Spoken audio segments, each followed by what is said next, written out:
morning to all. Myself is Kavi. I am a PhD scholar from Department of Entomology, Rani Lakshmibai Central Agriculture University.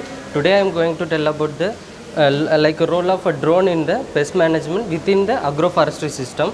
Today we are living in the era of AI.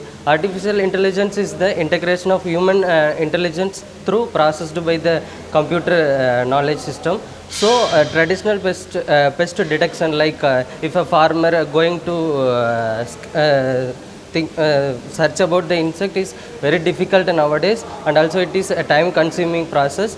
So for that case we can use drones, remote sensing and UV spectrum to detect the pest infested zones. Like exactly we can get to know about where the particular pest is affecting, like in the case of tree borers. They are present inside the tree borer. We cannot able to detect the pest manually, so we can go for the radar. So from that we can get to know the pest. From that we can monitor and detect the pest. After detecting, we can go for the management, like release of biocontrol agents, sterile insects, and particular spot application. Wherever the pest is affected, there only we can go and apply the pest through this AI and drone technology. So through this we can improve the farmers' productivity and sustainability within the agroforest system. Thank you.